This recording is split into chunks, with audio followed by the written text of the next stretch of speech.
It's time for Verbal Tap, the show that proves fighting is so much easier from outside the cage. I am your host, Kevin. With me, of course, Raph Esparza, who during the middle of the day on Saturday selflessly watched the UFC on Fight Pass. How are you doing this evening, Raph? It was morning.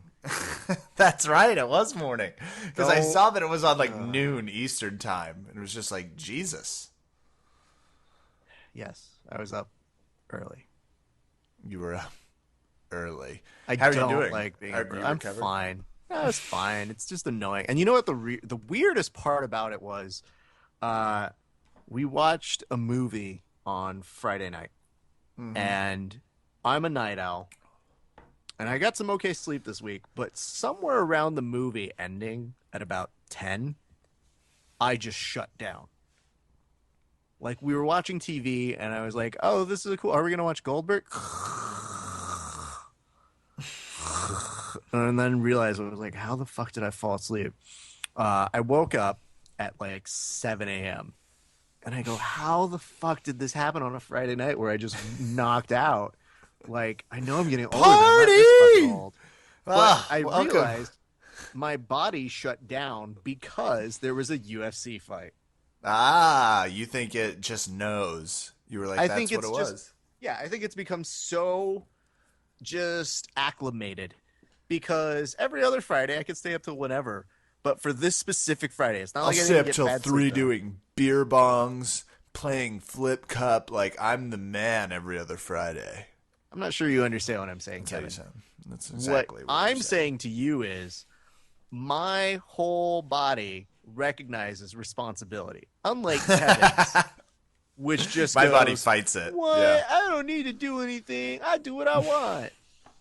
I'm a free spirit. Mm-hmm. Yeah, so my liver kicks welcome. the opposite direction. Thank you, Raph. Yeah. You're just a hero, man. I am. I was busy doing a lot of training. Tell us what we missed about these fights. It was on Fight Pass. How was that? Was it easy to log on and get to them? It's very simple, Kevin. It's not hard to do.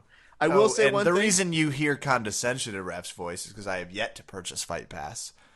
And we're a little bit of a Romeo and Juliet situation over this Fight Pass. We're not Romeo and Juliet over this. I'm about to fake my own death, Raph, just to get out of this discussion. Wrong, because we have a friend who's fighting Don't let on the them card tear next us week, apart.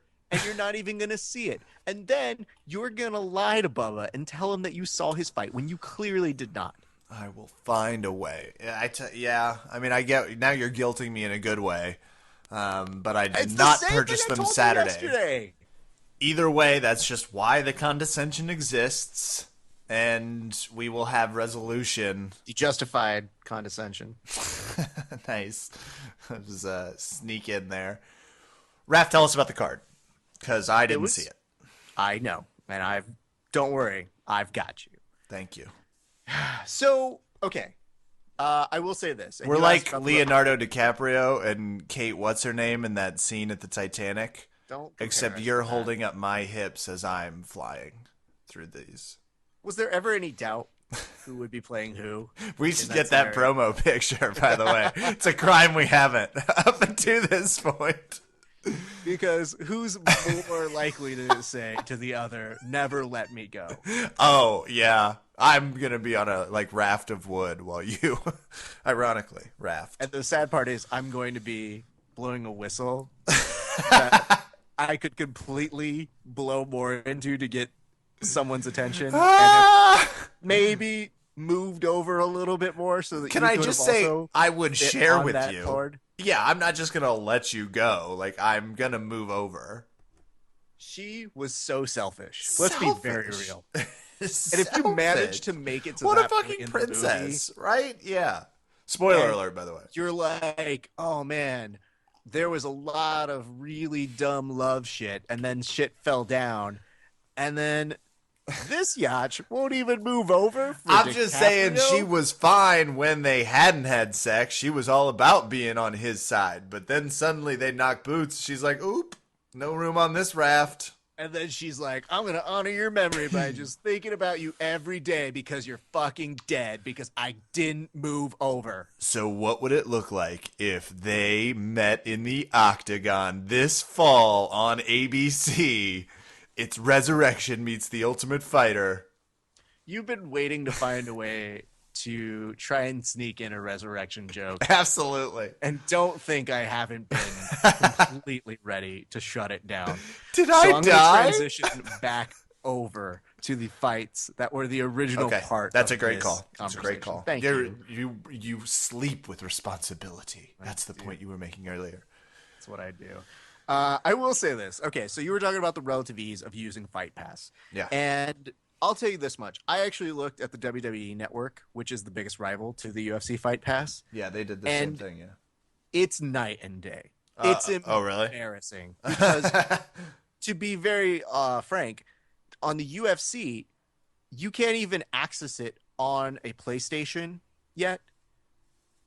That option doesn't come up. But the WWE Network you can do, and it's super easy.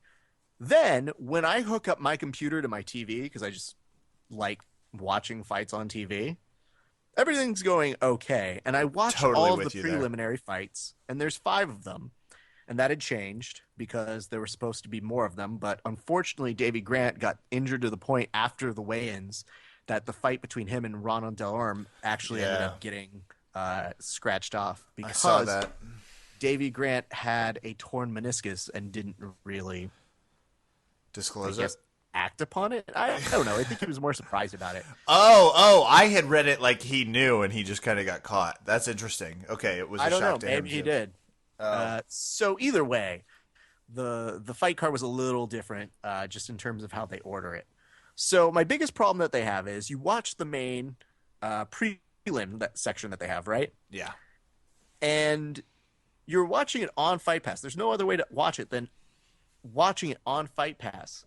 And when it reached the end of the prelims, it does this thing where it, when fights cut off on prelims, they have that weird daunt, daunt, daunt, daunt, daunt, daunt. And it's just their filler music. And it's like their Oscar playoff. Yeah. Yeah. And you're waiting for the fights to happen. But I waited 10 minutes and didn't realize you have to go and click out of that and then click into another window for the main card, even though they're both on Fight Pass. What? And I get the logic is if you're watching time shifted, you may not jump over live to the main fights.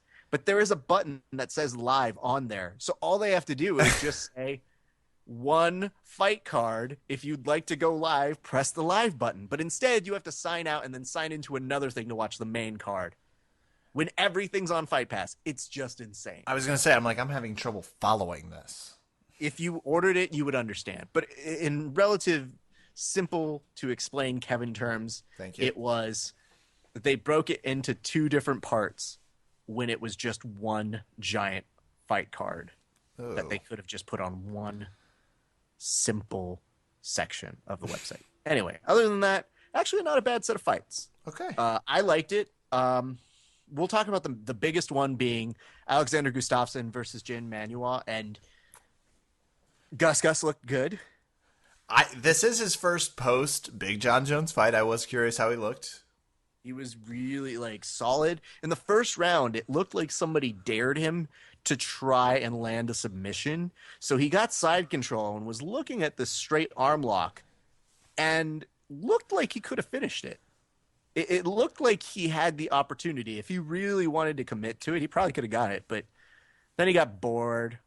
Who doesn't? Been there. And then he gets up and he just goes, all right, let's try and punch. And then the second round, with a series of knee and punches, takes out Jimmy, and it was a good thing. I think the most memorable part of that fight was seeing him take the mic like he was a rapper at the end and basically call out John Jones. Yes. Oh, good. Now, this is going to lead us to a conversation that I actually think is more worthy than the actual rest of the card. I can tell you some very short highlights, but did you see John Jones's response to Gustafsson?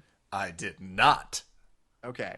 I love it when you have these pieces of information. These insights. This is good, Kev. And I'm not building this up to be good, and it's not. It's good.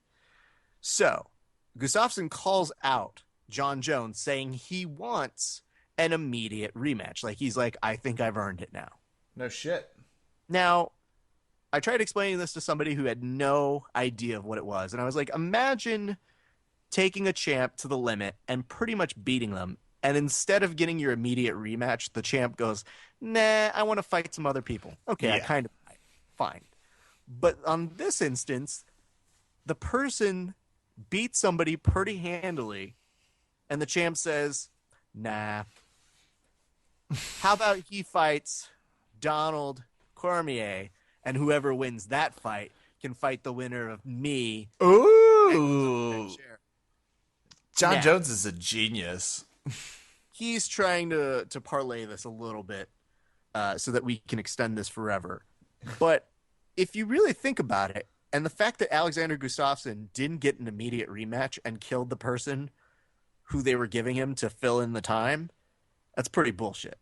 Couldn't agree more. So my thing here is Jon Jones went from a guy who I could kind of go with his logic, and it's not like I was a fan of it. You remember how much I defended that I thought no fucking way Teixeira was going to get that matchup. I was sure Gustafsson would get the rematch because I thought he earned it. Like, I was sure. And I gave him the benefit of the doubt the first time where I said, okay, yeah, he wants to be that champ who beats everybody. Noble goal.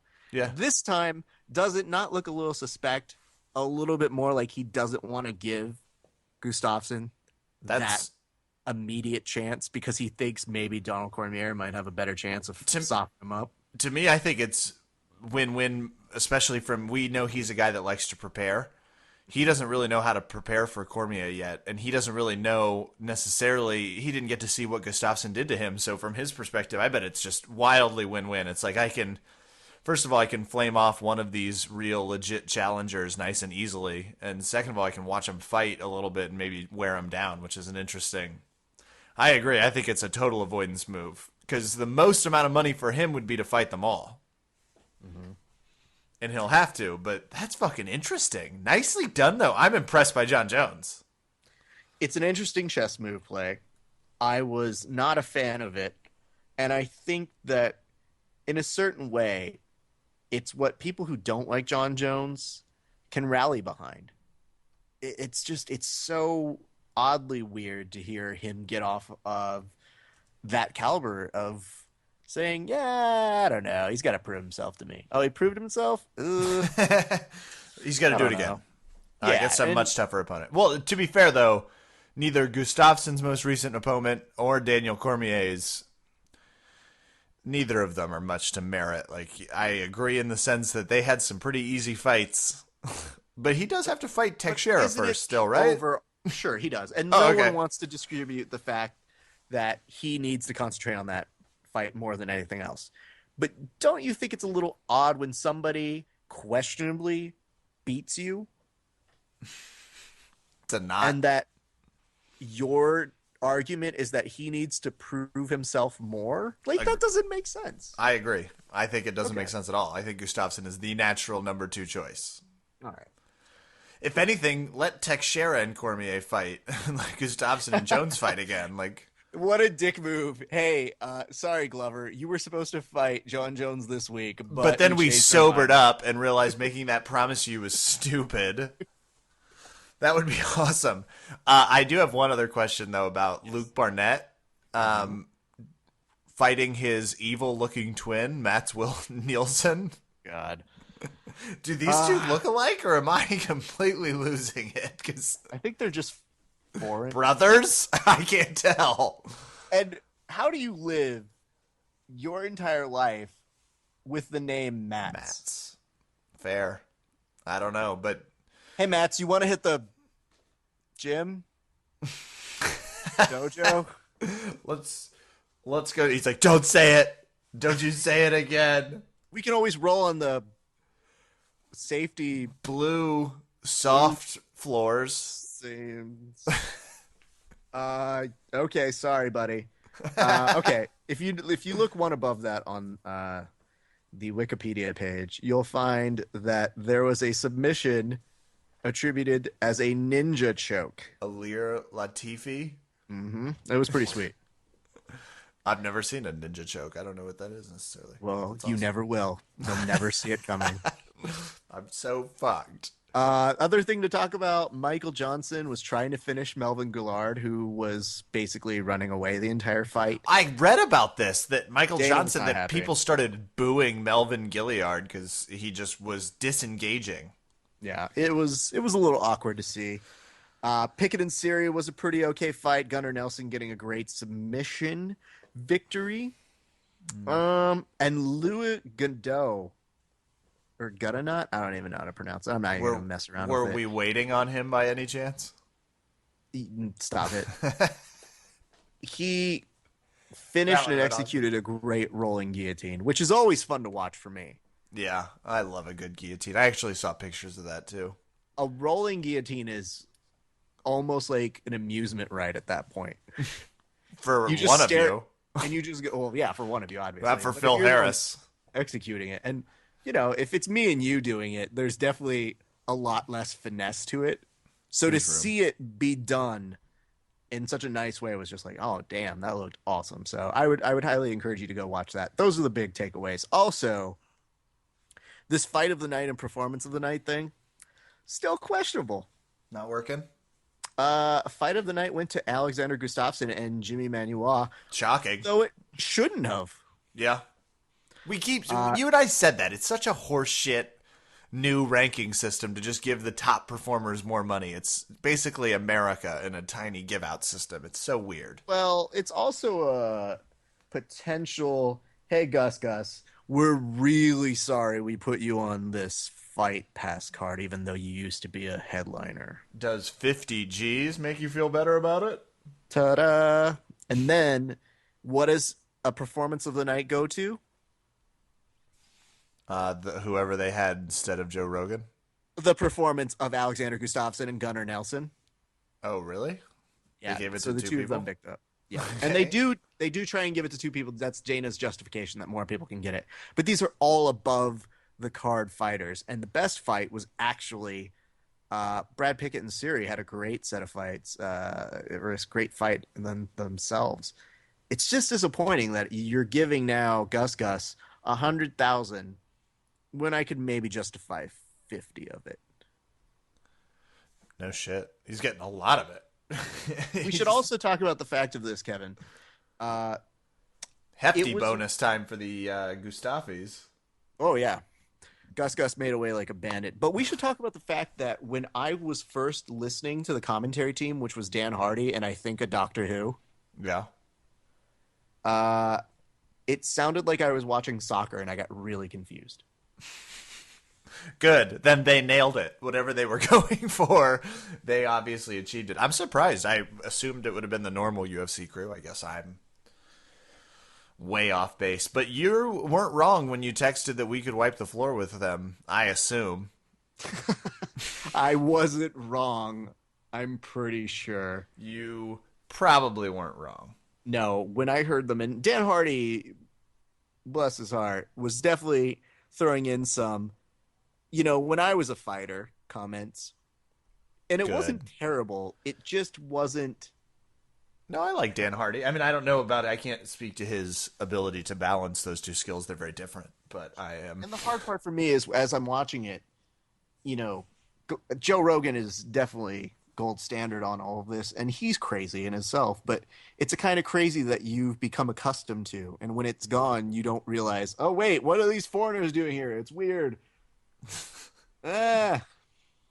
Go back to what we know. Mispronounced dates and very weird tangents. Raph, we have a jam-packed show. Thank you for reviewing UFC, that one on Fight Pass, Fight Night London. Are you ready to get to some guests? Let's do it. Let's move.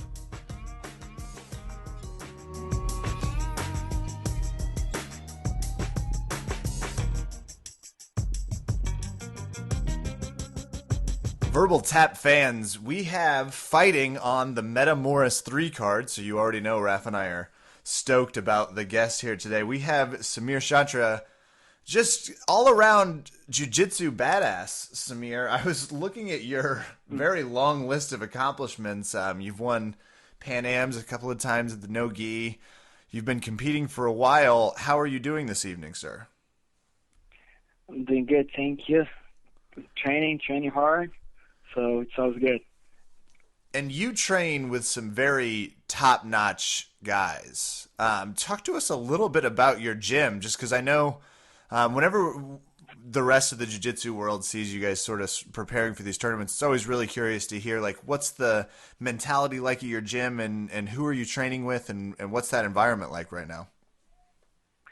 Right, so, our gym is, we have all kind of people there, whoever's looking for fitness, for lifestyle, for competition. So students, we have it like all kind of students, but a lot of them we have like a time during the day that we only do like competition classes, where a lot of our competition guys, our competitors, go to and get the chance to be rolling with us the whole time. We have like tons of black belts all the times on the mats, and just to name a few, like all the times every day, we got Caio Terra, Osvaldo Augusto, Teixinho, Vitor Pascoal, Milton Bastos, Flavio Meyer. So that's like all the time, every day, and for our tournaments, for the big tournaments, always come around Leandro Lô, Luisa Monteiro, Vicente Júnior, a lot of very, very good black belts. Last year we had Soul Fighter with us, so we had Tanquinho, Formiga.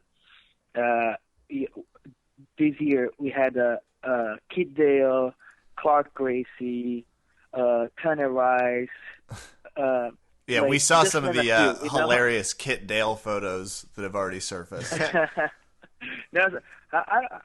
don't understand. I don't understand why hilarious, man. That move was legit. Oh, it's very true. I can't tell you the amount of times I've finished people using that move. Yeah, high probability. Reverse can open or something. It's that guy's funny, though. That is funny. Yeah, it's what works. Well, I like seeing that about the jiu-jitsu camps. You guys still seem to be able to keep it playful, even though you're training for these 20-minute grueling matches. Oh yeah, no, because you have to have fun. I love what I do, so I have fun while I'm doing it. But sometimes you're doing it for something, I try to keep it playful all the time. That's what I love to do. I love competing. I love training. So I left everything. I left my family, friends, my country to focus 100% on my jiu-jitsu. So that's what I love to do. But sometimes when you do it like as a job, and you are focusing a lot, and you're training a lot, like twice a day. I train 2 times a day. I teach and I work out. So it's pretty much the whole day doing jiu-jitsu. So you have to do something to relax and refresh your mind. So I think keeping playful at the gym, it's even better because you can do something to relax outside of the gym, and if you keep like your mind pretty easy, in the gym, so you're gaining twice as more, Sure. Absolutely. So, now, when we're talking about keeping it playful, give us a little bit of behind the scenes, because that picture went viral. So who comes up with the plan to do that? And then how much convincing does it take to get everybody to go, yeah, I'm in on this. This is hilarious. No, that was him. He's funny. He's a funny guy, always making jokes and stuff. And we have Leandro here too. Leandro, he's so funny, So he's always we are very like a lot of young guys, messing around. We play around with each other. We're all friends. That's what makes you. Sometimes I'm like, oh, I'm so beat up. Today's my rest day, but I want to go there just to have fun, just to talk, just to hang out. Sometimes I go to the gym just to hang out because, my wife is like, isn't today your day off? And I say, yeah, day off of training, but not day off in the gym. Of the gym, So we go there. And keep and play around and stay with the guys is always nice. And then we go sometimes our day off, nobody's gonna train, but we still gonna get together. We're still gonna do something. Still gonna I like doing outside stuff. Skateboarding, surfing. Sometimes I go with them. We go do stuff. We go get dinner. We go the K1 kart. We go I don't know, bowling. Go to the theaters, go to the movies. All of us. It's always fun to get together. And I have to ask this because you guys are such high-level competitors. How competitive are those outside activities for you guys? It's pretty intense. I'm not gonna lie. it's pretty intense. But we're like I said, we are all friends. We're all always going with each other. But nobody likes to lose. No. Especially we are all competitors. We are all competitors. We don't want to lose. But it's definitely our friendship comes in front of everything. That's one thing that I really like about my guys here. We all very good friends, and with people that comes to Tanner Rice. He just joined us. He's a ridiculous good competitor. He's very good, very talented kid. So and he just got here, and it's like he's already like a very good friend of us. So we are very open with everybody that comes here, even for just to attend the camp. Some people come here to attend the camp and like, man, I want to move here. You guys are so, are so open, so easygoing, this and that. It's just like we feel that jiu-jitsu is something like that's something that I learned from Kyle. Like jiu-jitsu it's not only about jiu-jitsu. Jiu-jitsu it's a message. It's a message. You gotta spread out. We gotta pass that. You gotta pass this message. That jiu-jitsu is not only the martial art. Jiu-jitsu is something way more, and being that lifestyle, what you gain with jiu-jitsu, you gotta pass this. You gotta pass this around. You gotta pass this to the others. And I think that's why we all get into it. I know it's why Kevin's got into it. Why I get into it. I've never thought about the concept of if I'm playing paintball with somebody, is somebody going to try and choke me while sneaking up and attacking on me? So I guess that's kind of the reason why when I ask that, I'm just kind of like, you guys play a very different game, and I can only imagine how crazy that must get. Yeah, You guys also go bowling together, and if you bowl like my friends and I, that could turn into a pretty serious problem on the sled, especially in those shoes. Takedowns would be very hard. I think that would give you, Samir, a huge advantage. You're quicker, you're lighter. That's a good thing. You are fighting, and we definitely wanted to just ask you about the differences about Metamoris and preparing for the 20-minute match. But my first question is, so Raph and I, one of our favorite things Metamoris does is those preview videos of the fighters, because we get to see how you train, we get introduced to you. How much fun and how long do those preview videos take for Metamoris? It took us 2 days to record everything. Right? Very cool. 2 days. Is that pretty fun for you, or is that hard having the camera right there? No. It's pretty easy. I don't do anything like. Of course, if the guy who came here, he was asking like, "Oh, can you do this? Can you do that?" And I would always do it, But like in terms of training, I would train the same way. I'll train the same way, like and my partners too, And we are all like very humble and everything, so we don't really mind like, he got me in that position. Oh, absolutely, yeah. Did the camera film this? Did the camera film that? I don't really mind, I don't mind like I don't think that's gonna change anything for my fight. You know, I don't think my opponent's gonna be studying my clip. I'm usually just trying to take notes during the entire thing. It's like, wait, go back. What was he doing with that grip? Why do you have that grip out there? I could watch the rolling part for days. So talk to us about the fight. How are you training for the 20-minute match? What are you looking from you're fighting Guy Mendez? Mm-hmm. Yeah, what's the approach? To be honest, I didn't change much about my training. I train a lot. I've been training a lot. The only thing I've been doing more, for a while I wasn't doing any conditioning training. I used to do conditioning back in the days, but I feel like I was gaining a lot of weight, and I had to stop because of an injury too that I had back in the days. So then I would never get back into it again. So I was like, I don't want to do this. To get better in jiu-jitsu, you just gotta train jiu-jitsu. That's the whole thing, you know. And to be honest, that's still my mentality. But you can't turn away from something that's in front of you.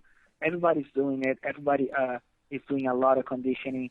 And when two high-level guys meet, anything will make a difference. You know, anything can make a difference. Anything can just one little thing, 1% more will make a difference. So I think I gotta.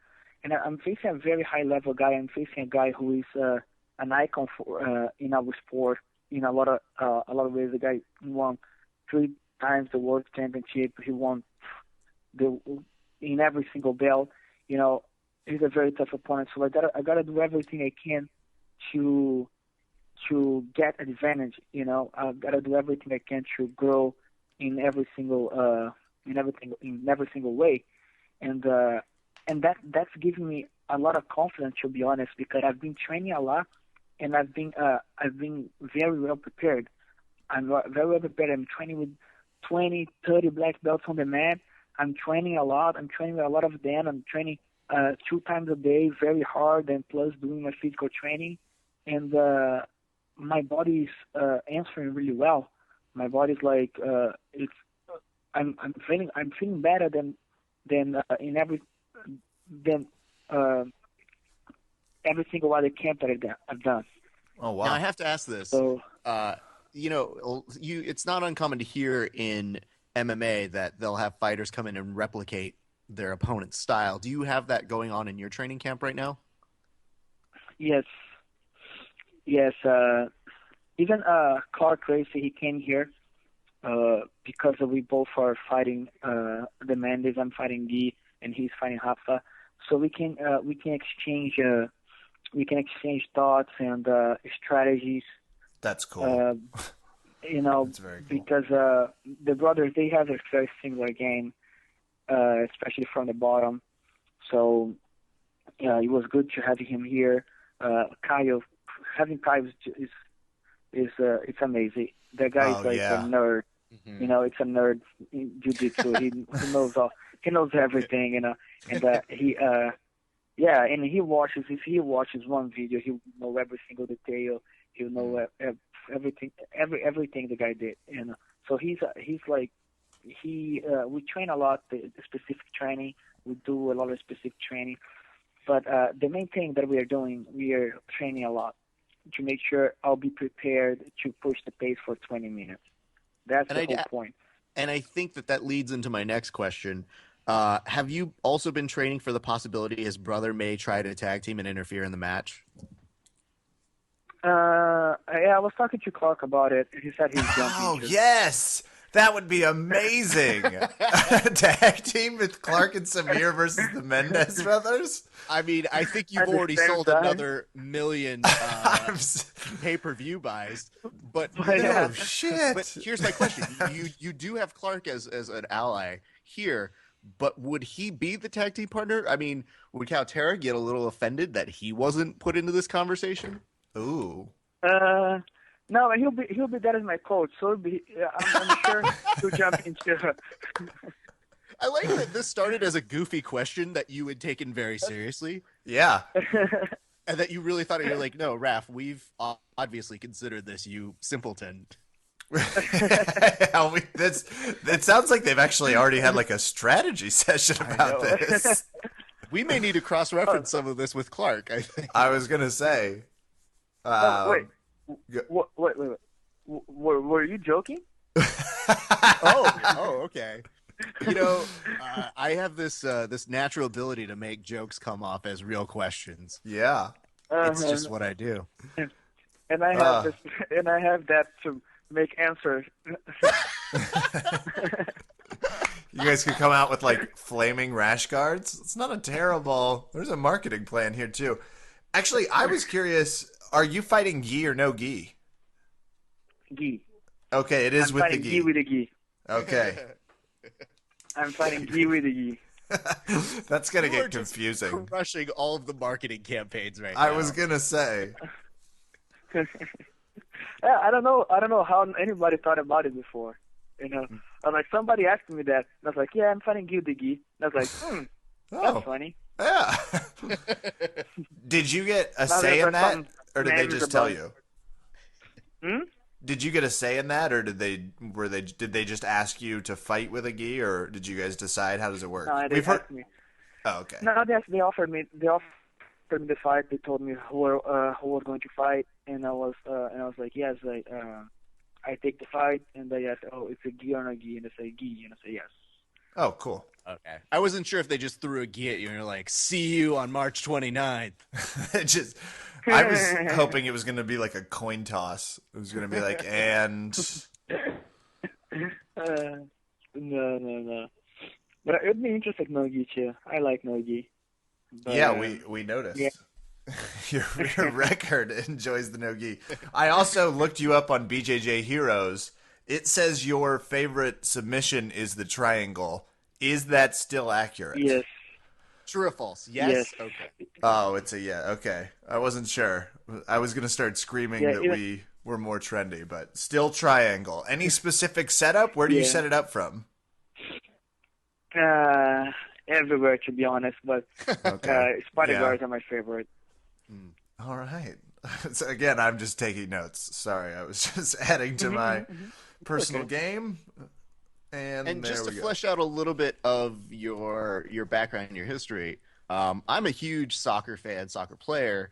You know, what was that decision like to go from soccer and pivoting from that to jiu-jitsu? Yeah, to be honest, it was the other way around first. So I started. I always played soccer since I think since I still in my mom's belly. I think I would play soccer with some of her langas or something, you know. But so I was born and I would play soccer in little teams close by to my house, and then I would I'll go to the team. I would try to get into the team, but then I started playing. Then I started doing jiu-jitsu, and I kind of fell in love with it. But simultaneously, I would still doing soccer, for fun. And since you're a kid, so you do everything for fun. You don't think about I want to do this for life. You know, I would go to school. I would do jiu-jitsu, and I would do soccer. And but there was one time I was like 11. I started doing jiu-jitsu. I was 8 to 9. So at 11 years old, I started doing soccer more serious. You know, kind of like going to a professional line, of course, on my age group. So I started going for training in big teams in Brazil, and I was like, yeah, I think I gotta devote myself 100% for this. Otherwise, I won't be able to succeed in any of those. So I stopped doing jiu-jitsu and I started doing only soccer for a couple of years. But then I think I missed too much, or I don't know. A soccer career in Brazil is really hard. You really gotta give up on everything to do it, because out of 100 kids in Brazil, 99 wants to be a soccer player. So it's really hard to keep their career. You really gotta give up on anything, even like school, right? So I wasn't prepared for it, and even my parents weren't prepared to allow me to do it. So they were even like telling me like, oh, if you wanna go back and do your fighting, you can do it. You don't need to keep like missing school or traveling around because of soccer. And it got to a point I was like, I think I'm not having fun with that anymore. So like 2 years later, I stopped doing soccer to get back into jiu-jitsu. And from that age, I never stopped, and I started like doing like more serious. I started taking more serious in jiu-jitsu. I do like the idea that because soccer is so hard to become good at in Brazil, you decided to go to Brazilian Jiu-Jitsu, also hard to become notable at. No, the thing is, the practice. It's not about to become good. It's about getting to a professional level. In jiu-jitsu, let's say that one rough example, one rough number. Let's say that in Brazil, by that time, let's say the 1 million people would do jiu-jitsu. Soccer, it's 1 billion. Jeez. So to be good in, that's one rough number. Just one example. Yeah. So in jiu-jitsu, and a lot of guys in jiu-jitsu would give up on that life, on the jiu-jitsu life, because you wouldn't be able to make a good living with jiu-jitsu. But with soccer, you'll be a millionaire. So people would give up on anything to be a soccer player. And people wouldn't give up on jiu-jitsu, so people would give up off jiu-jitsu to go to school, to be a lawyer, doctor, engineer, whatever. So and if they have a chance to become a soccer player instead, of course they would, because you would make more money than doing anything else. The career that more makes money in Brazil, besides politicians, is a soccer player. I'm lucky because soccer chose not me when I was very young. So soccer made it nice and clear. It was 5th grade. It didn't go great. Samir, I have to pivot to my nerdy sport moment. You are also a skateboarder. Yeah, I like doing it for fun. I dabbled in the skateboarding arts for like a half decade and still absolutely love it. I lost my skateboard to an unfortunate flooding move about 2 years ago. Do you feel like there are strong ties between skateboarding and jiu-jitsu from just an exercise and balance perspective? Yeah. You can relate that because balance. Some. I think it's a lifestyle, though. To be honest, I think that's a lifestyle. Skateboarding, surfboarding, jiu-jitsu, I think complete each other. It's a lifestyle. You can just relax. You can just relax your mind, and you're still gonna doing exercise. You're still gonna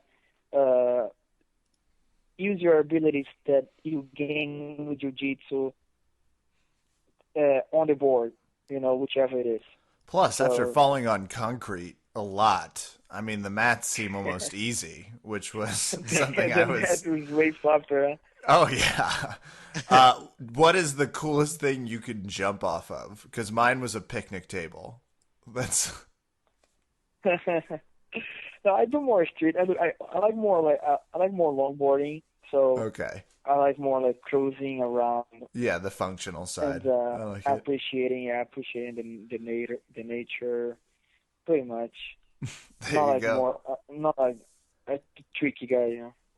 Yeah, absolutely. Kind of guy.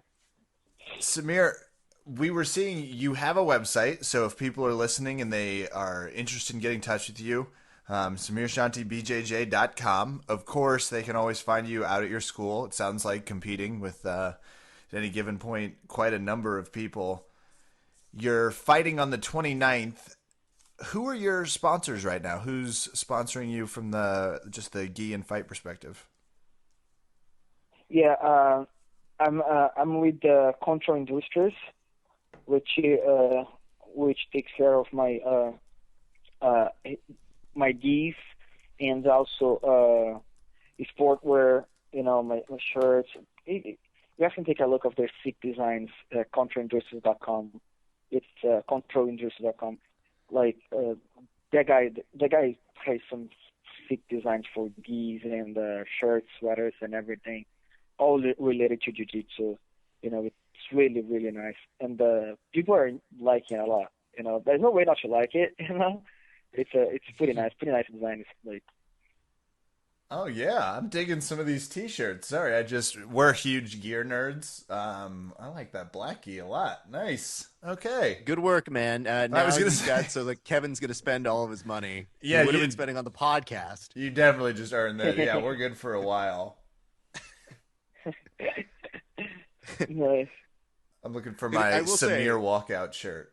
I was about to say, this is one of the few times that somebody's pitched, hey, go look at this, and Kevin's already about to buy something. Don't be ridiculous. I'm not going to do it on air because you'd hear me typing in my credit card information. I'm going to wait until after, obviously. How smart of you. He's probably on his phone, man. Type here and now. CTRLindustries.com.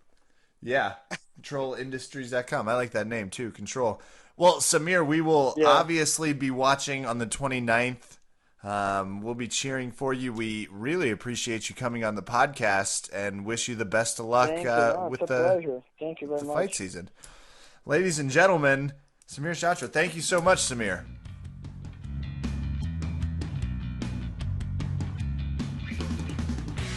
Recording. Okay. Okay, Kev, so as you know, next week is UFC 171. Yeah. Remember, there's giant asterisks next to this whole production, but yes, I am aware. Why is there asterisk? Because it's bullshit. There is a ranking system for a reason, and somehow Lawler is fighting. Oh, you're talking about that. We're going to go on, and we're going to now just talk about the fights. But it wouldn't be a true UFC pay-per-view without doing another installment of...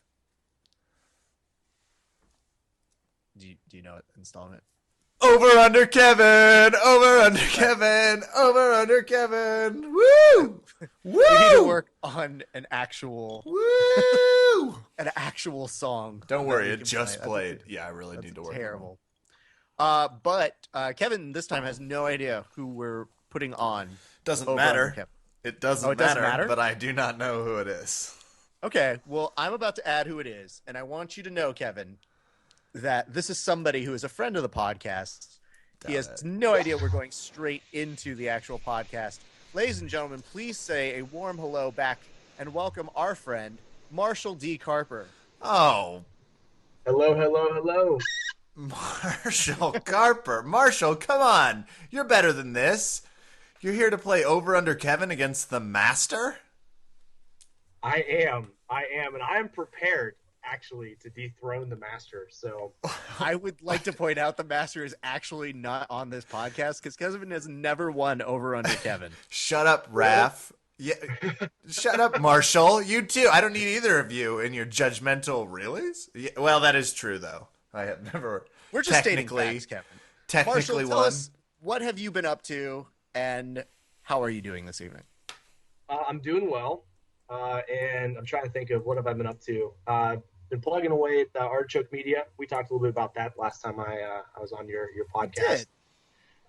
You guys are also very supportive of our recent Indiegogo campaign, helping get Matt Kirtley of Aesoppian.com get his book funded and get going. So really appreciate you guys giving us a couple shout outs and giving Matt some time on your podcast. So super helpful. So it's very cool of you guys. I would like to, before you go on, you booked Matt on our show the same way you put him on a lesser podcast known as Open Mat Radio. What is your response to that? I love Open Mat Radio. So you're assuming that I'm Matt's agent, where I'm not entirely responsible for Matt's actions and Matt's whereabouts. So I'm just going to say that, except for Matt's exact words to me were, "Talk to my agent." I responded, man. "Is your agent Marshall?" He said yes.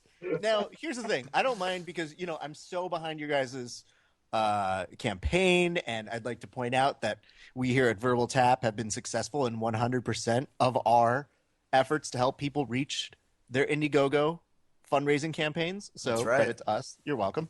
But I guess the weird part that made me really angry was that of all podcasts, you had to pick my BJJ podcast arch nemesis, Paul Moran's Open Mat Radio. Mm-hmm. Well, if it makes you feel any better, we did your podcast for free, and Paul paid us in advertising. So, sucker. There's that. You can go ahead and take that whatever you want. I mean, I love Paul, but I'm a Verbal Tap guy for sure. Oh, we have that on sound bite forever now. Until Paul. I make him cry like a very new white belt in Over Under Kevin. That's right. Do you have a response to that, Marshall? I'm prepared. I'm really, really well prepared. I don't like how he keeps saying that. He's in my head now. He's got me a little nervous. He's done maybe more than I'm comfortable with. Okay. From a preparation perspective, so he's on my radar. I'm sorry, Kevin. I'm really excited, and I'm the kind of person that I get really prepared if I'm going down the street to pick up pizza. So, I'm just a little OCD when it comes to that, and I'm really, really excited, and I'm really competitive at the same time. So I had to make sure that I was ready to go on this. This is fantastic. You have probably prepped the most out of any of our guests for Over Under Kevin, because most people just feel that Kevin's so easy to beat they don't have to prepare. Yeah. Joke's on them. Well, whenever you're ready to get started, I'm more than happy to get the stomping going. Oh, yes, and he talks trash. This is beyond the best kind of booking I could possibly do. So, Marshall, I'm going to go over the rules, and for those of you listening and at home, the basic rules of Over Under Kevin are as follows. I'm going to go out of order on the card, which means I'm going to pick things at random, at which point I'm going to say one person's name, and they have 15 seconds to give their reason as to why X or Y human being is going to win the fight. After both get 15 seconds, I will then have time to give rebuttals if I feel like it, because that's how the game works. After we have done doing all of the predictions for all of the main card and undercard, we will then have deliberations at the very end to close us out. Are you guys both ready for this? Yeah, I just want to say real quick. I just want to make sure that you guys really understand my approach to this. Okay. It's a little more complicated than what you might be used to.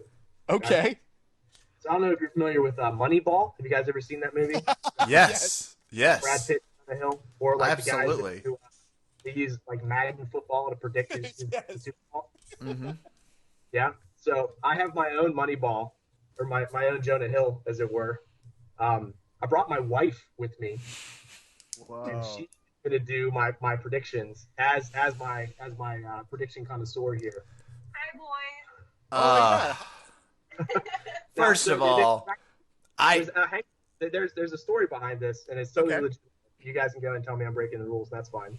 A long time ago, I was writing for Lockflow back when the Ultimate Fighter was like in single digits. I think it might have been the episode, the series where like Matt Serra got his comeback to fight George St. Pierre. By the way, Marshall, I like that you are letting us know as a hipster. I like the Ultimate Fighter and wrote for it before it was cool. It wasn't even that I liked it. I was getting paid to do episode summaries for Lockflow.com. Sure. Okay. So every week I had to watch the episode, then as quickly as possible write a recap of it and try to be entertaining about it, which it was horrible. It was a really tough job to do in an entertaining way. So one episode, I just recorded everything that my wife said about the show as we watched it, because she's not really super huge into like who's who and who's fighting who and what they're doing. and it like destroyed our page view records of any Ultimate Fighter coverage. Wow. So anytime I get back into MMA, like in MMA reporting or match guessing, I go to Caris. She's my Watson. I mean, frankly, Marshall, first of all, it takes two people to beat me. So I think it's savvy that you brought backup. I was more upset because she sounds nice, and that can be disarming when I try and compete so ruthlessly against you. So that was my initial nervousness. But I say game on. I'm not scared of any old page view records. I'm ready. So wait, I have a question though here, Kevin. Who are you making fun of now? Are you making fun Shut of up. I knew you were going to ask Are that. you making fun of Marshall? This is confusing for you. Well, I'm sorry. What was your name again? Caris. It sounded like a little like Harris. Is it Charis? Caris, Caris. Oh, that's a really pretty name, Caris. All right. Wow. You got her, Kev. Thank you, Ref. I'm not loaded yet. The game, have we started? I thought, don't I have a few more minutes? We were going to start until it was time that we had remembered. Oh, that's right. Then Marshall introduced his wife that he brought on the podcast to help predict against me. Yes, now I remember. I'm all ready. Well, guys, I don't know that there's been any more apt time to start the game, but I think right now I'm going to put 15 seconds on the clock, and we are going to go ahead and start with the team of Marshall and Caris, and it's going to start with the first fight being Diego Sanchez versus Miles Jury. You have 15 seconds. Go. We're going to go with Miles Jury because I checked the weather, and there aren't any storms to power Diego Sanchez during this fight. So he's going to win. Okay, Miles Jury, and also done under 15 seconds. Expertly done, Caris. And also nice commentary in there, Marshall, to add it in. Kevin, we're going to go to you. 15 seconds on the clock. Go. Yeah, well, first of all, classic rookie mistake. There's one upset pick always. Fury is favored in this fight. I'm going with the dream Diego Sanchez. Okay. I'm going to go ahead and allow 15 seconds for Marshall and Caris to go ahead and respond to whatever nonsense Kevin just said. Well, so Diego's crazy, and he's a little unreliable because of that. I remember back in the day he said that there was a lightning storm that made him win a fight because he drew energy from it. So if your boy's depending on the weather to win, I'm gonna go ahead and cut you off there. Although Kevin, Marshall's actually bringing analysis into this. What do you have to say about that? He just said the words to describe Diego Sanchez: crazy, unreliable. All I heard was ching, ching, ching. That's a fighter. That sounded a little racist. I'm going to go ahead and stop you here. I don't Did know it? It was. I didn't mean for it to. It just was racist. Maybe I'll just have Charis say things that also might be racist on my behalf, and then we're good. That's a good choice. No, actually, you were the one saying racist things. But guys, okay. As much as I'd love to continue talking about that fight, I believe the jury's still out on it. We're going to go to flyweight. Will Compenzo versus Justin Scoggins. Kevin, your picks. This is absolutely easy. Justin Scoggins' nickname is the Tank, which means it's ironic. Like when someone names one of those tiny dogs, he was doing so great until he derailed. I'm just going to take the Tank. Kevin, I'm going to take the Tank. Just faltered at the end, everybody. My God. Marshall, Caris, do you even have to make a prediction here? You do. We would like to. All right. You got 15 seconds. Go. Okay, so I'm going to go with Scoggins because Yes.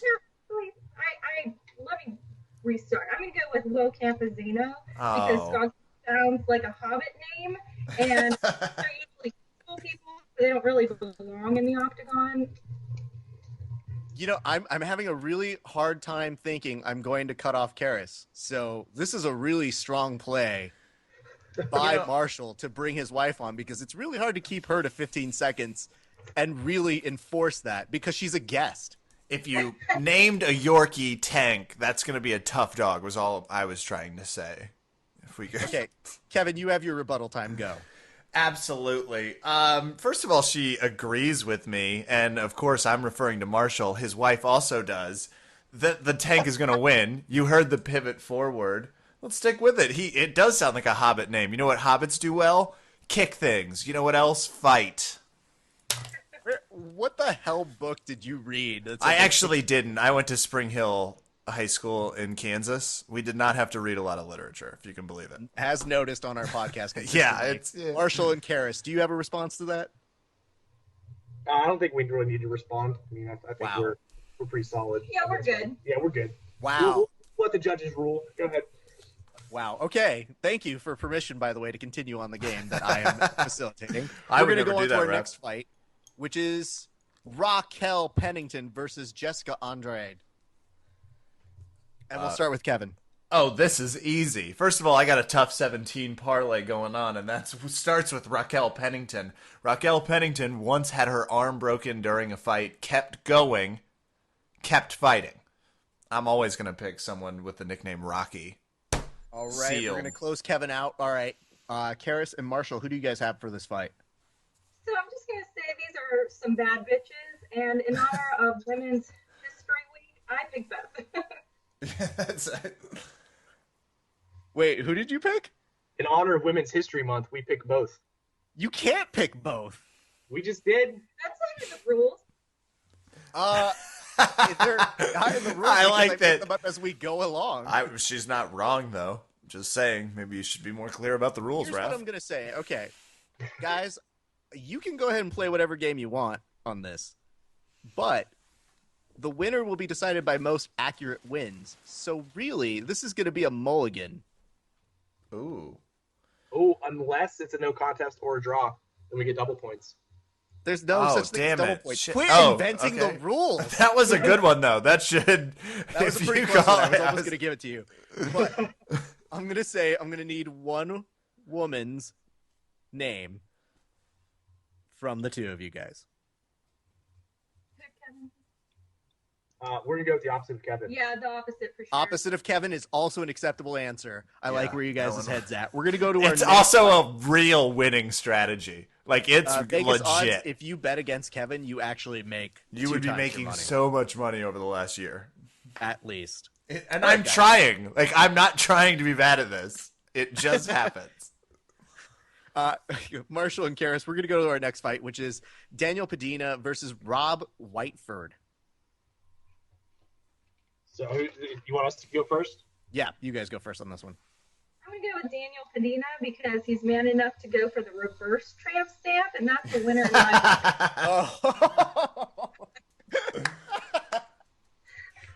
You know, I have to say, Caris, you're so much better at this than Marshall. I'm wondering why we even booked Marshall. to Yeah, begin it's like special guest. Ouch. with. Kevin, what's your response to that? I don't have one. I'm agreeing with her. I'm going with the bit as well. Argue with You're that going with the logic. tramp stamp. Reverse tramp stamp. Yeah, absolutely. Yeah, no. When you're right, you're right. That's the answer. Before we go to our next fight, I'd just like to say this is one of the more delightful over-under Kevins we've ever had. It does have a certain I'd like a little more dirty fighting, though. So Absolutely. just keep that in mind. Okay, everybody? message Okay. received. Message received. Okay, next fight. We're going to start with Caris and Marshall. It is Kevin Gastelum versus Rick Story. I'm going to go with Rick Story on this one because I'm pretty sure I had a Ken doll that looked just like him. I think it was the Malibu edition. Well, I'd like to stop you there because if that logic works, Kevin's got some issues to work out when he starts telling you which Ken dolls he's had. But go ahead, Kevin. First of all, it sounds like Karis has just a little bit of a crush on Rick Story. Did anyone else catch that? I'm not trying to start riffs. I'm not trying to play dirty or start waves. Obviously, this is part 2 of my tough 17 parlay. Kelvin Gastelum, super pissed he's not on the main card despite being a huge attraction. Shocked he's not on the main card, really. I'm going with Kelvin. It's easy. I would like to point out before I give this up to rebuttal that Raquel Pennington was not on Tough 17. Different season, Kevin. Shit. Different season. Thanks, having Raph. said that, Fact you're welcome. checker. Marshall and Caris, You little is factor. that something, that you guys would like to add to that? Well, I mean, if he doesn't even know who he's talking about to make picks, I don't know how much of a rebuttal we can give. Well, look who Well, decided I'm gonna to stop rejoin you the game. Right Marshall's there. back. I'm going to stop All you guys right. right there. If Kevin had to stop talking when he didn't know what he was talking about, we wouldn't have a podcast. Things would get awfully quiet around here. I'm just saying. Kevin, do you have a response to any of that? I'm just super bummed. You're right. Pennington wasn't a part of Top 17. Felt like she was, so that's great. In our heart, she was. We're going to go to our next fight, which is Kevin telling us who's going to win between Dennis Bermudez and Jimmy Hitz.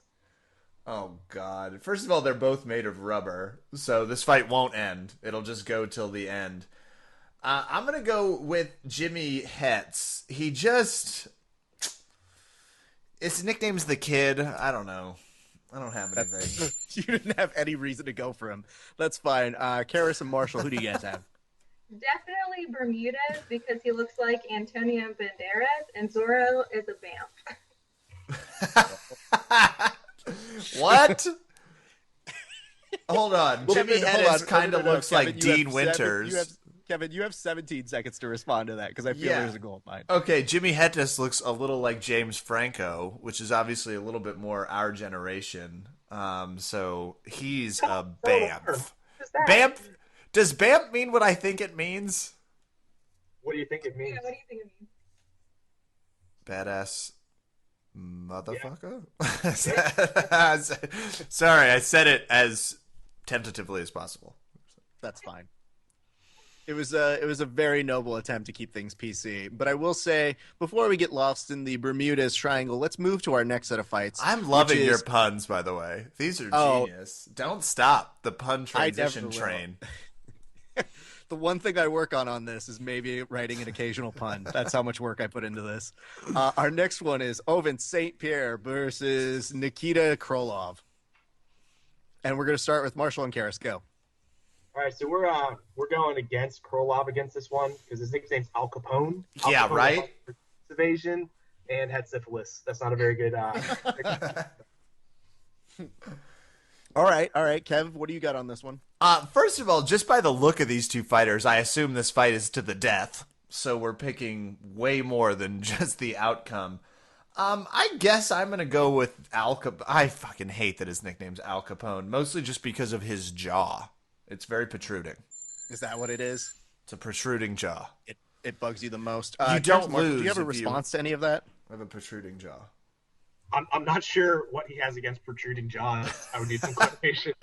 No, I'm pro them. I'm saying that makes you a good fighter. Yeah, I don't understand that either. Okay, that's fair. Yeah. Kevin, do you have a response to Marshall's uncertainty? Yeah, put Caris back on the line. At least she makes a decision. Oh. Ooh.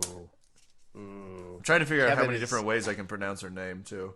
It's true. And nicely done, by the way. I do like that Kevin is insinuating who wears the pants in that family. But let's move on to our next fight. And guys, I'm going to go ahead and let you know. I'm going to go actually first with Caris and Marshall again, because when we get into talking about this fight, we may never end. Oh, God, yeah. I'm ready. Caris and Marshall, who will win between Carlos Condit versus Tyrone Woodley? Go.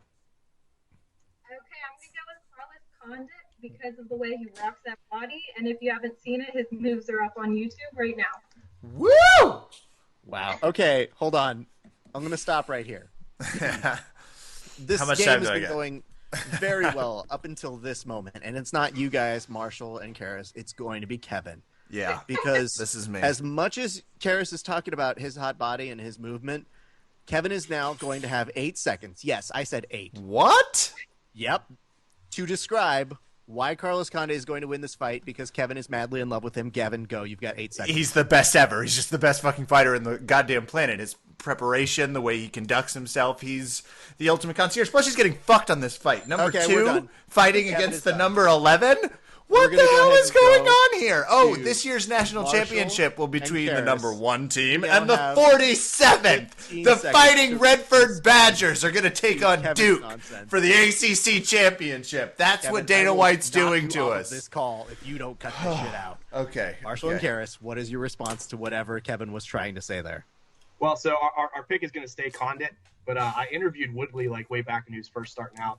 And he used to play a game with all of his brothers and sisters where they turned the light out in the basement. So it was all dark, and they would find each other and beat the crap out of each other if they found you in the corner. So Woodley's a dangerous dude. He's used to fighting in the dark. I think Condit's got his hands full. I do like that Marshall is finding a way to plug every one of his old articles. I know. Are you releasing some sort of archive book? Is that where this is headed? I got paid like $10 for that article too. Like I'm not gonna make more money. Yeah, like Marshall's like, I can make some residuals. I'm gonna make some nice pennies this week. I'm Fight Magazine ad revenue. I mean, like it's not gonna help me any. Kevin, what's your response to Marshall's insight? It's not a takeaway from Tyrone Woodley. It's a complete it's just a disgrace that you have the 1 versus 3 and the 2 versus 11 fighter on the same card. It's a disgrace. Carlos should be fighting in the championship. That's the pure point. Does it change anything if it says that if Carlos wins this fight, he wins a shot at the title? No, it doesn't say anything. He already has a shot at the title. He should be shooting for the title. Okay, I'm going to go ahead and cut off Kevin here because he'll spend the next hour talking about Carlos Condit. And while both of you guys think I would be lying, I am not. Why call it a ranking system if we're not going to use it? If it's just a suggestion. Call it a suggestion system. This is the number 2 ranked suggested fighter. And we're good. Caris and Marshall, we are now going to our next fight, which is Sean Spencer versus Alex Garcia. 15 seconds, go. Barn burner. Garcia, because it's absolute nonsense that he lands 12.5 strikes per minute. The guy's like a windmill. There's not even a joke there. That's just a scary dude. I'm going to go with Garcia. All right, I like that. Kevin, what do you have for us? 15 seconds, go. Plus, he's just known as the Dominican. I'm going to agree. I'm going to stick with it. He has a look that says, I'm ready to beat up on a prelimmer. Okay. It's also tattooed on his left arm. Marshall, do you have any response to that? It's time up already. You just buzzed me. Kevin was speaking too dumb. I mean, if Kevin agrees with me, I'm not sure how I can refute that. I mean, that's good. I'm cool okay, with that. I did want to bring up something though. Don't you mean Kevin? Marshall? Yeah, I was about to say. Did you notice how someone's now getting starting awfully to possessive Caris out of the conversation? Yeah, I did notice it, Raph, and frankly, I was offended for women. I was offended on behalf of all of them. I'm gonna allow 15 seconds for just Caris to respond. We're gonna pass on that one. We're gonna pass. Yeah, Okay. She's offended as a woman too. She's probably giving Marshall the stare right now. Marshall's like, I'm in some trouble. I'm gonna close that off before we offend any more people. We're gonna go to our next fight, which is Bubba McDaniel versus Sean Strickland. We're gonna start with Kevin. Go. Bubba Saurus Rex, friend of the podcast, maniac, and I got to see a great Snapchat of him cooking for his family. Tough 17. Now it's just a 2-fight parlay, but I'm 90,000% sure he was on Tough 17. Bubba McDaniel. It's my choice. All right. Let's go to Marshall and Caris. Okay, so I'm gonna have to go with Strickland solely because I'm pretty sure Marshall had an ex-girlfriend named Bubba. What? We're not gonna tell you more of that story. We're gonna let that go. Marshall, come on. This is. I'm going to stop this game for just a second so we can address this. Absolutely. Marshall, you can just answer yes or no. Have you been to prison? No, I've not been to prison.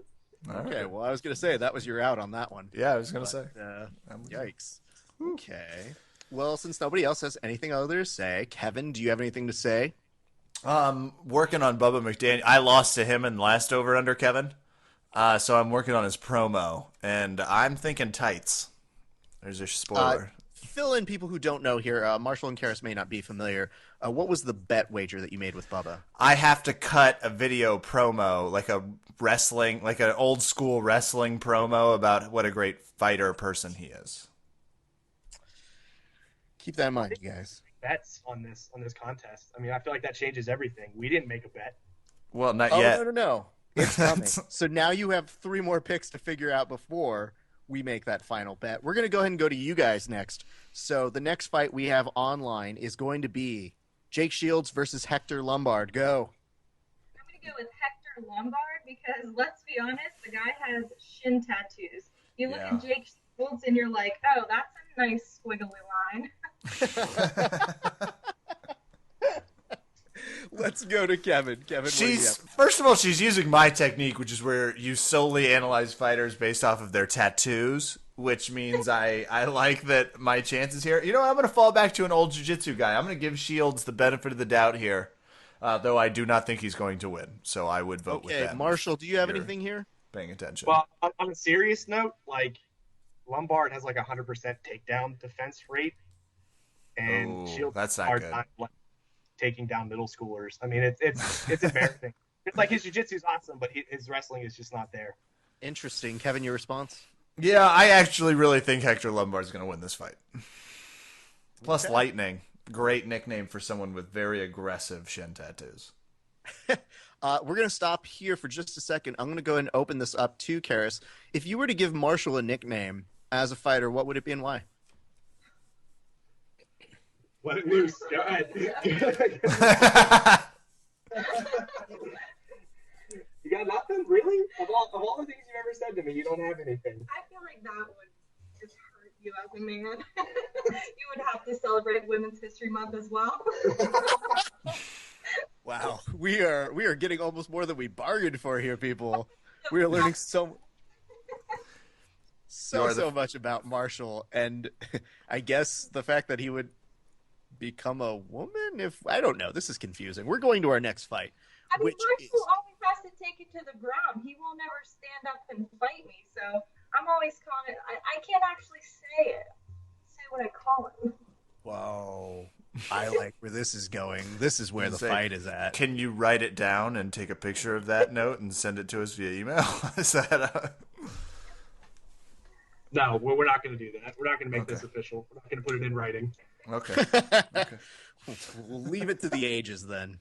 All right, Kevin, we're going to go to you for the next fight, which is Rene Forte versus Frank Trevino. First of all, I've obviously been following both of these fighters for a really long time. That's why I know exactly who's fighting. Who did you just say? Rene Forte versus Frank Trevino. Oh, God. Okay, I'm going to go with Trevino, even though he's never fought in the UFC. All right, you're done. We're going to go ahead and go to Marshall and Caris. Go. Okay, to understand why I'm choosing Trevino, you have to see his shirt on pic with him pointing to God and his bicep at the same time. Whether it's biceps or he's threatening God with his biceps, those are both reasons he's going to win this fight. I will say right now, Caris, you may have the joke of the podcast so far. Yeah, that one wins. Probably, that's up there. Insights made me laugh more than anything else we've done on this episode. I will tell you this right now. Lady, gents, this has been a fun game, but we're getting down to the end of it. Uh-oh. So, Kevin, I'm going to ask you to tell us who's going to win between Johnny Hendricks and Robbie Lawler. You have 15 seconds. There's a reason Johnny Hendricks is minus 260 and minus 400 in the sports books. It's because he's the best fighter. He is going to win this because he learned that if you don't finish GSP, he will pay the referees enough money to give him his title back. So he's not going to leave it in the bribery hands of UFC officials. Do you guys want to take the time to address the fact that the referees aren't the one who give the title back to GSP? I'll digress. Marshall and Caris, go. Well, do you want to talk about your love for GSP really quick? I mean... There is GSP paraphernalia all over our house. It is terrible. We have GSP headbands, posters. There's a clause in our marriage contract that if he wants me to be his girlfriend, then that's okay. So if I were to come into this conversation and say, hello, Caris, how are you doing? Oh, we have GSP on the line. Oh, hello, it is me, GSP. How are you doing? I do have a question to ask. Hold on. Your number Kevin, one fan here, Kevin. GSP. Oh, Phillips, Kevin. Yes. Sorry, GSP. Go ahead. Caris, I'm going to direct this to the woman man who is sitting next to you, who is Marshall D. Carper. Marshall, how does this make you feel as a man? Marshall, you're allowed. I've come to accept it. But GSP also has a lot of girlfriends, and Caris can't handle that kind of competition. So I don't know if it would last very long. Yeah. GSP has many, many girlfriends, but that is because he has OCD now. You hear that? I love how he became Mexican there for a second. He's no. GSP is very that's elusive. crushing. Yeah, he's got an makes you think unpredictable. one way and then he actually says something else. I don't see Marshall do very many impressions, no? Not impressed with your performance. Let me go ahead and dust off an old favorite. I am not impressed with the caliber of your performance. Good try, Marshall. That was good. Now, touche. Thanks, GSP. GSP. Here is Rafa Sparza. Hi, Always everybody. appreciated. Good to Yeah. talk to you guys again. Sorry, Raph. We had to cut out. GSP was on. It's what happens. I get used to it. Yeah. Marshall, who are you guys? Are you guys going for Johnny Hendricks? Are you going for Robbie Lawler? So we're going for Hendricks, not because of his fighting caliber, but on the off chance that he's related to Christina Hendricks. Because Caris and I would both very much like to hang out with her, so we don't want to be on her bad side.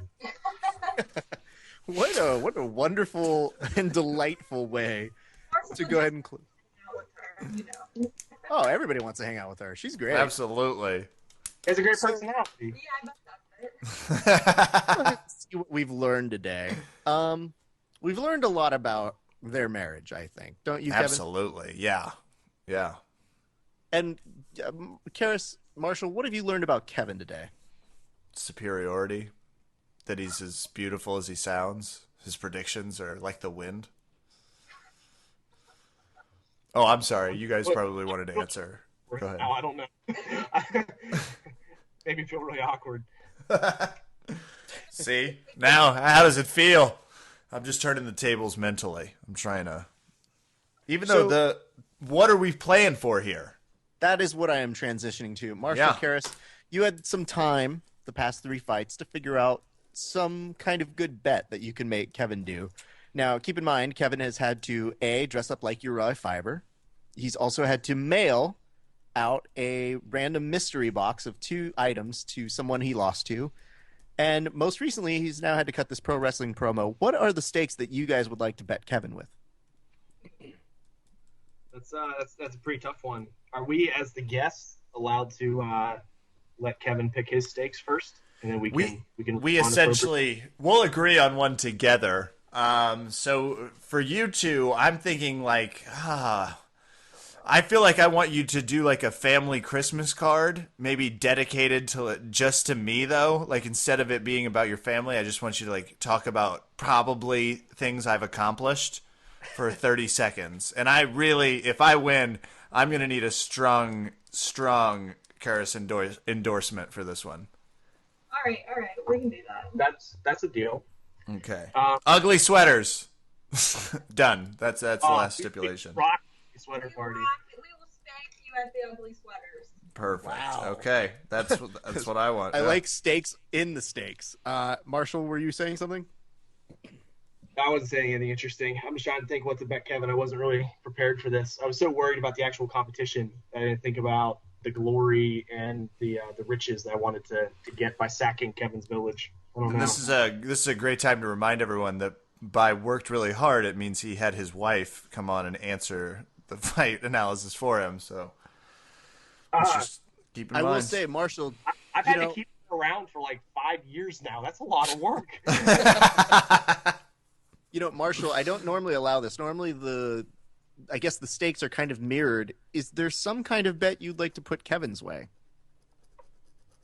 I want Kevin to paint a portrait of us. Absolutely. And Kevin, I have to put this in writing right now. Kevin's girlfriend is actually a very good illustrator. Kevin, you cannot have her do it. Oh, fuck. Okay. So there's a couple other criteria that go with Kevin painting a picture of us. Oh, go right ahead, please. Okay. So yeah, A, Kevin has to be dressed up in a tutu while he's doing it. And B, we want George St. Pierre included in our portrait with us. And he has to be next to me. He can't be next to my wife. To be clear, am I to be painted in the portrait in a tutu, or you're requesting that I merely paint it in a tutu? Paint it in a tutu. That way you're in the right moral headspace. I accept stipulation B. I'll go with grappling tights as opposed to a tutu, just from a closest standpoint. Is that a deal? I don't think that's at all the same. Well, I'm not going to buy a tutu while I'm at the art store, so... Yeah, I'll make you one. Well, no. Okay. I I guess, think okay. that closes out that conversation. Yeah, it's like, all right, well, bluff called. Look, all right. I would like to thank our originally planned guest, Marshall, for coming back on. Marshall, know that we are very much rooting for you and your wonderful wife, Caris. Thank you so much for stopping by, you guys. Is there anything we can help plug for you guys before we get you on out of here? No, I mean, artichokemedia.com. You guys want to come check that out. Matt Kirtley's Mastering the Crucifix Reverse Omoplata is going to be up here in April for sale. In the meantime, we got a lot of great blog content coming through. I film my no-gi class that I teach every week. I put that online for free, so that's like 3 or 4 techniques a week you can jump in on of Marshall Carper's mediocre purple belt jiu-jitsu. Yeah, I'm going to check those out. Yeah, but that's about it. It's a lot of fun. Appreciate you guys having us on. And I guess Caris has something she wants to plug. I would just like you to start a hashtag for Jiu-Jitsu wives because, let's be honest, it's a tough job. Yeah. No, you're 100% correct. Is there a hashtag? You want us to start hashtag Jiu-Jitsu wives? Yeah, sounds good. Okay, we can put that out there. I think we both have people who would appreciate that as well. Let's do it. Yeah. Awesome. Nice well, guys, we picture can't of- thank you enough for being on the podcast. We will be waiting with bated breath to find out who ended up winning this closely contested contest of Over Under Kevin. We hope you guys have a very good rest of your evening. Yeah, take care, guys. Thanks, guys. Later.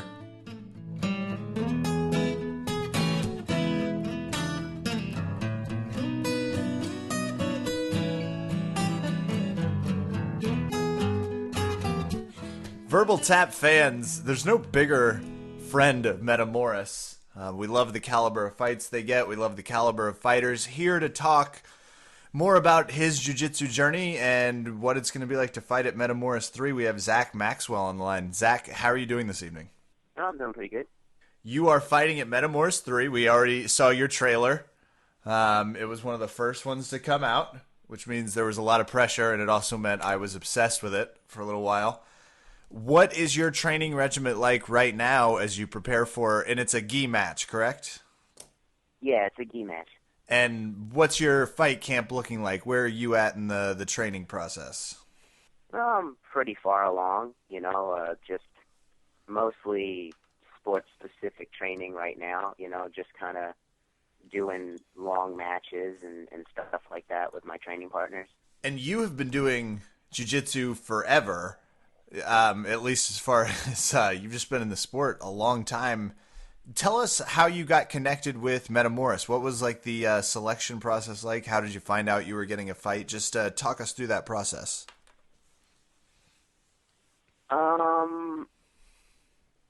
Well, there wasn't really much to it, actually. They, I think,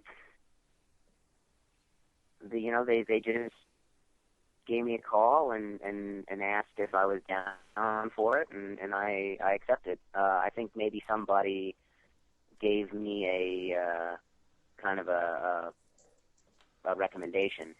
I'm not sure who. I think it may have been Crone, but I think that's how it kind of got into the promoters' heads, maybe. So it wasn't like a rose ceremony or anything? Like they came and handed you one and were like, you have been chosen. Yeah, not quite. Just call me on the phone, pretty much. So tell us about that phone call. So what do you think when you are getting that phone call? What's going through your head? Well, actually, it was more of a text, to be perfectly honest. Oh my God. Wait, it was a text? This is fantastic. Yeah, no, they, the guy who started it and runs it, Halleck, just shot me a text and just said, "Hey man, are you down to do the next Metamoris?" And I was like, "Yeah, sounds good." God, what times we live in now. I know. I love the fact that it's like thinking about doing another Metamoris. You in? Smiley face emoticon? Remember when they used to have to like send someone to you to request a fight? It was like they'd call you out at like a barber shop. Maybe I'm thinking of just movies, but I think it still applies. And now, as simple as a text message. This is great. Do you know much about your opponent, Sean Roberts? Yeah, no, I know about as much as everybody else does, just from watching them on the internet and stuff. seen some of the videos from like when he was a brown belt and more current stuff, and pretty much just whatever's out there on the internet is what I'm aware of. Is it kind of weird that in Sean's version of the video that you guys have out, that Metamoris put out, he says he's been watching you since a white belt? Is that A, interesting, and B, creepy? Well, I don't know. Maybe it's a little flattering, I guess. That's kind of cool. And I'm not really sure where I was when he was a white belt, but just shows that he's always watching people. So, that's cool, I guess. It was just funny to me that his exact phrasing was just kind of oh yeah, I've known who he is. I've been watching him since he was a white belt. He's got like elaborate scouting reports pinned up on his wall. We might need to talk about this. We might need to call Sean Roberts and find out what's going on with his research library. Zach, are you conditioning especially for the 20-minute submission only? And how much of your game plan changes for a 20-minute match where it's just submission? A little bit, yeah. You can relax a little bit more, because you don't have to worry about a score, and it's not, you don't have that clock always counting down. So, you can relax a little bit more, and you have more time to kind of get into a rhythm. You don't just have to start, going right out of the gates and kind of get into it a little bit. That's fascinating. That's the first time I've ever heard someone say, submission only longer. I can finally just settle down and relax. That's an interesting way to put it. Yeah, no, I mean, God, it's like when you get used to the pace of a 20-minute match, it's like, when you start doing shorter matches again, it's ridiculous. When you go to do like a 6-minute match or like an 8-minute match, it's like you haven't even gotten started yet. You're still just like, circling around and stuff. So, yeah. Yeah, especially without the added points part. So I was reading your BJJ Heroes profile beforehand, and Raph and I have some very serious questions about your training background. Are you ready for these? All right, yeah, sure. You started competing in jiu-jitsu at 8 years old, correct? Yeah. Is that when you started training? Were you also 8, or were you actually 7, you just didn't compete until 8? Yeah, I guess I was doing jiu-jitsu when I was like 7, I was just like kind of messing around and stuff. That was like, I think that was like my first tournament when I was 8 years old. I wouldn't say like I started competing, but like, yeah, that was the first tournament I ever did. I think I was like a yellow belt and I was 8. So, And in the BJJ Heroes, it says it wasn't until your teens that you started to take your training seriously. Zach, we have to ask, why would you take the ages of 8 through 12 and be so lazy with your jiu-jitsu career? I mean, what else could you have possibly been doing during that time?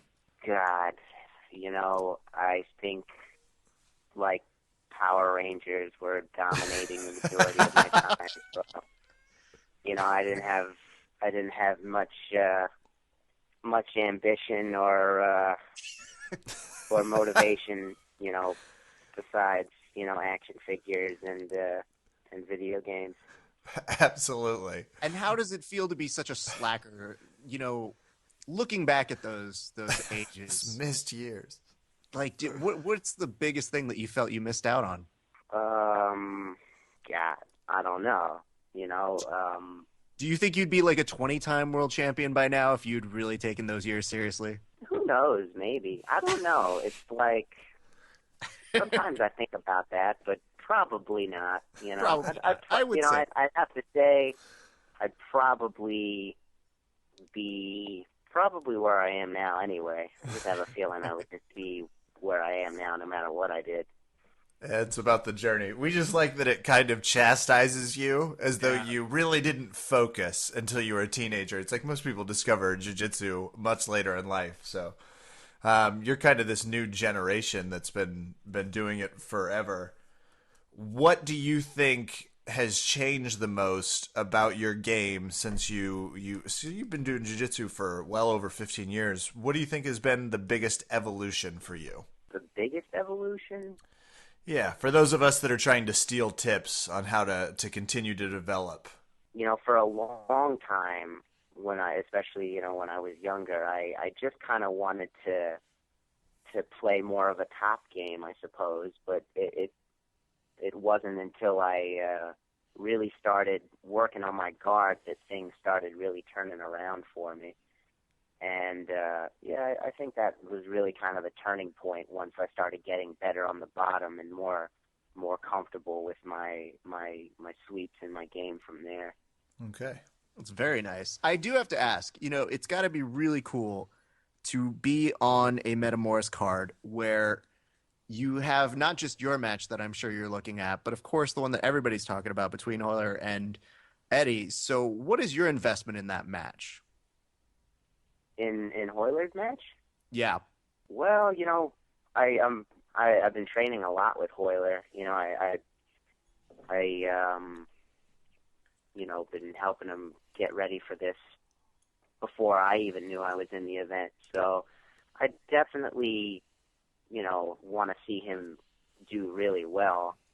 I mean, Hoyler's always game, and nobody cares about it more than he does. But, I like Hoyler a lot. He's a really good guy. He's a good friend. And, I always want to see him do well. That makes sense. Now, is there something that, since you get to train with them, and a lot of us are just interested to see how this match is going to go on, is there something that maybe you see that the rest of us don't get to see about his game, or that is exciting, that you feel he's going to show us something new, or I don't know. All of us are just looking at this match with kind of an open slate and saying, like, we don't know what will happen. So do you have certain kind of insight that you could provide to us? Well, I can tell you this for sure. You're going to see, Hoyler at 100%. That's all I can say without really giving anything away. But first of all, that's a great promo. Sorry, Yeah. You just got me really excited about that fight all of a sudden again. He's like, Hoyler at 100%. Like a motivated Hoyler would be really fucking cool. Yeah, no, he's been on fire. He's had a really good training camp. He's been training with all of us, and like just to see him kind of, just to see him, he's an older guy. He's like 45, 47. So just to see him go from kind of like getting back into it again after not training, consistently, to just like wiping the floor with everybody was pretty cool to see. He's going to choke you for that older guy comment, by the way. He's definitely going to be like, hey, Zach, you're up first. Let's do this. I never forget. I have to ask, I guess I have two questions as follow-up to that. The first being, has he ever just lost sight and just referred to you as Eddie at some point in choking you? And the second question, I think, is, does his example give you something to look forward to? I guess, considering he does have that long age and you are so relatively young, what do you see as his journey lending to your journey and your experience? What was the first question again? I'm sorry, you broke up just a little bit. Oh, it's okay. I was just saying, if at some point, has he tried choking you out and calling you Eddie while doing it? Well, no, but no, he hasn't. But sometimes I think he's seeing me as Eddie when we're training. There's time, yeah. And of course, the second part is, how does his journey lend to, I guess, maybe what you see your journey advancing to, or even now, I guess. It's pretty inspiring. He's the kind of guy who really did live. He didn't just talk about it. He lived it. He lived his lifestyle, and he's living proof that you can still do this sport well into your elder years. I mean, he's just kind of the epitome of good health and just kind of good living. And it's just a really, really fantastic model to follow for anybody, really, even if you're not an athlete. Very cool. Now, Zak, you are also an accomplished artist. We saw this in the video. Is that correct? Yeah. How have you been drawing your entire life? Like, when did that start to develop into something that we see is like a very clear passion of yours? Yeah, I think every kid draws, but I just kept on, just kind of kept with it. I really like graphic novels and comic books and video games and things like that. And, I've just always really, really been interested, and I've always been drawing. It's something I'm pretty passionate about. So that's going to lead itself very naturally to this next question, Raph. Is this a good time to corner him about drawing your experience at Verbal Tap MMA podcast via graphic novel? I can't draw, so it actually I can't draw for it. We learned that in first grade. Could we get you to narrate your experience? What do you mean? I'm confused. It's okay. I'm going to clean it up. Basically, I was like, this is where Raph earns. Yeah. Would you draw a picture summation of your experience on our podcast? Oh, man. Yeah, I guess I could. Now we're talking. He's like, I will guess say, I could. one phrase that was most troubling to me about Kevin's attempt, maybe about 2 seconds ago, was the fact that he said, is this a good time to corner Zak? Because in my experience, you don't necessarily corner a black belt. That's a fair point, especially one with a really good bottom game. That's not a good thing to... It's not really my first go-to phrasing. That's like, let's corner him. Uh-oh. Felt wrong as I said it. Felt dangerous. Yeah, I know. But it would be nice if you did do that. We put it on our page, obviously. We just saw you draw on there, and we were just so impressed because Kevin and I can't draw. We can barely write it was amazing. Or speak. And seeing somebody with that ability to do it, and just the calm that you have in it. How did you get started doing drawing like that? Like, what was the thing that you said? Like, what's the first thing that you drew that you said that's not bad? I don't know. I never went to art school or anything like that. It was just like a constant evolution. There wasn't anything like, I'm always just looking for inspiration for anywhere and just trying to draw the things that I see and inspire me. Nothing. I don't think there was ever. I always thought like the latest thing I drew was pretty good, and then I would draw something else, and I'd be like, "Oh, that's crap." And better.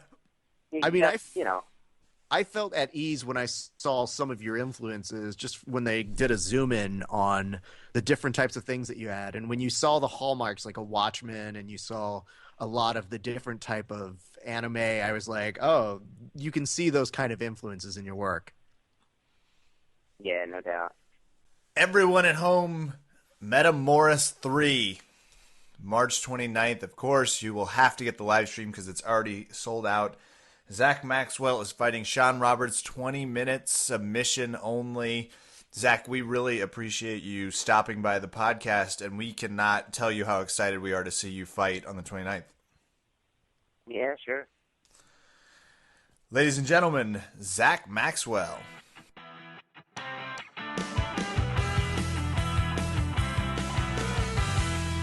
Raph, it's time for shout outs. While this podcast has been great and action packed in all things Metamoris / the Carpers, it is time to send this thing on home. You ready? How you feeling? I'm feeling pretty good. Yeah? Great. Yeah. Fun today. A lot of jiu-jitsu talk. Mm-hmm. Always good to have, the Carpers. Always good. When have you hosted them before, Kevin? This was the first time, but I assume it's always been good. They were a delight, and it's time for our end of the show ritual shout outs. would you like to start us off, Rafa Esparza? Sure. Let's start with Valley Martial Arts Center.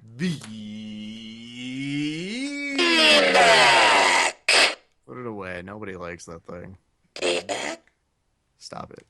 Valley Martial Arts Center, the place I train. It has been going very well. Very cool stuff that we're working on. As always, our thanks to John Evans, Marcelo DePauli, who is awesome, and just the fight team. And a special note out to Eric Medina. If you guys haven't seen the video that we did, we just put up the video of me talking with Eric after he won gold at 5 Grappling in the Blue Belt division. And dude's really, really funny in that interview, so I can't suggest you guys to go check that out enough. And shout out to the world. Nice. That's all I got for this week, I think. Well, BJJ MMA Academy out there in Chantilly, tons of fun. We've got a seminar coming up where there are going to be a few more black belts hanging around. More to come, as I will have to say about that. But it'll be fun because the guys from No Concept Jiu-Jitsu out in Maryland will also be present, and they are always a ton of fun, tough guys. It'll be a fun day. And later I think we're going to be watching the fights. The Asterix UFC 170 whatever with Condit. You know, that'll be fun. 170. You just got done playing a game where we said what UFC number it was, and you don't remember it? I mostly remember. It was UFC 171? No, it's got to be 172. Who can keep track, Raph, when it all comes down to it? Because people who have probably out there trying to train. MMA? It's 171. Maybe. I should have written that part down. I've got my bets and my odds.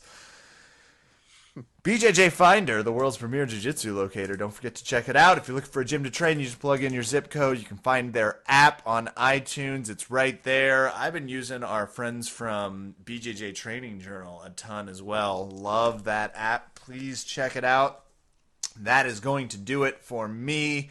But of course, Raph and I would like to thank Zach so much for coming on. Samir, of course, Marshall and Caris. You guys, well, the last two not as fun as the first two, but either way, everybody was great. Yeah, okay, yeah, they were also pretty Don't good. give them That's shit just because they're your opponent. Respect your opponent.